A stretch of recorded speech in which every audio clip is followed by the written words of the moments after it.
আজ তারা উজাড় করে দুহাত ভরে দিচ্ছে, কিন্তু আমি তাদের সেই দানের প্রতিদান দিতে পারছি কি?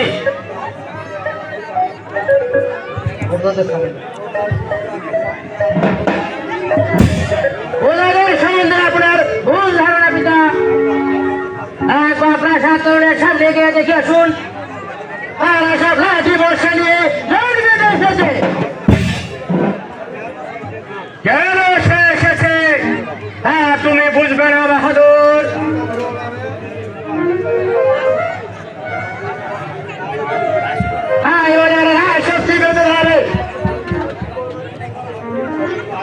কি করবে বাহাদুর?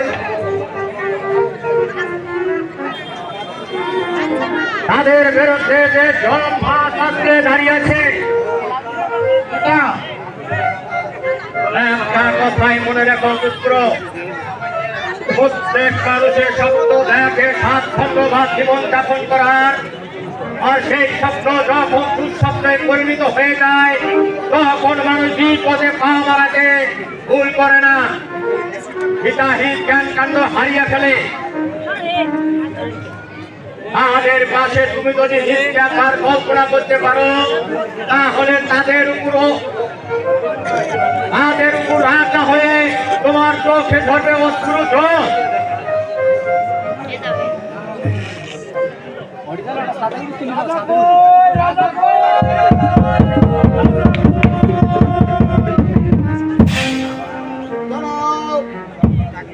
সংবাদ উজির সাহেব, ওর দ্বারা কি প্রাসাদের ধার ছেড়ে যায়নি?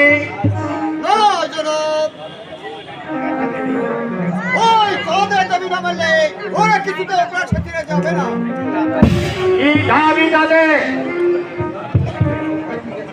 দেশে দুর্ভিক্ষ যতদিন থাকতে থাকবে ততদিন সরকার মৌখিক করে দিতে হবে।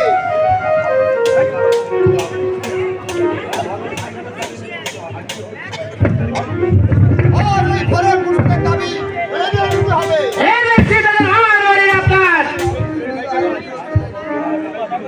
মৌখিক বলে আমাদের চলে বেশি করে।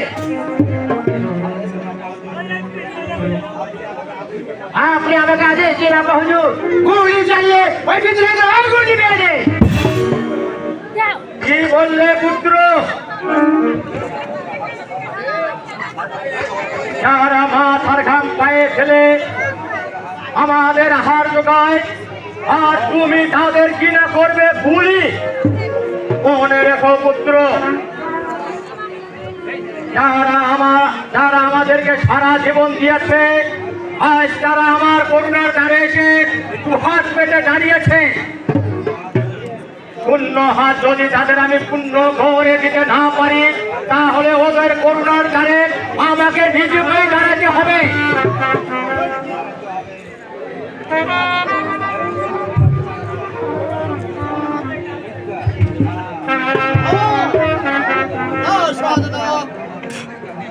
ওই জনাবের একটা ভাড়া বাড়ি,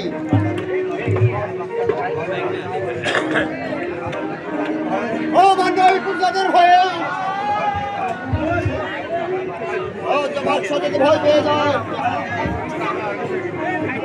এই দেশের শূন্য সমস্ত গোলা বারুদ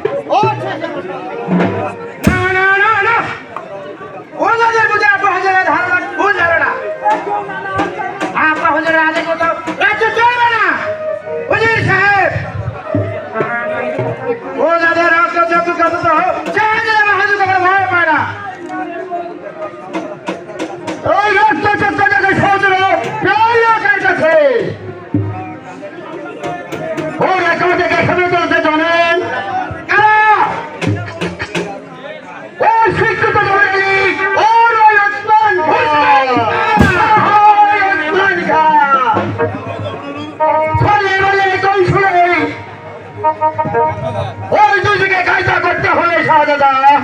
কি কায়দা করবে?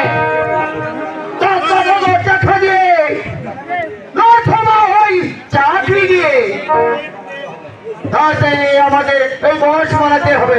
একে যদি না মানে তাহলে যাবো।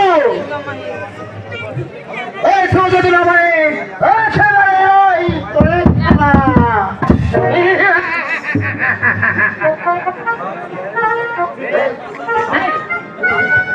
আপনি অপেক্ষা করুন, আমি সে বেড়াকে নিয়ে আসছি।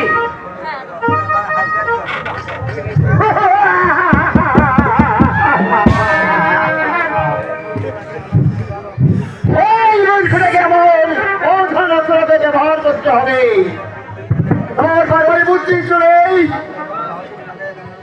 ওই বাদশার মাদু থেকে কারারুদ্ধ করে তোর সিংহাসন দেবো আমি।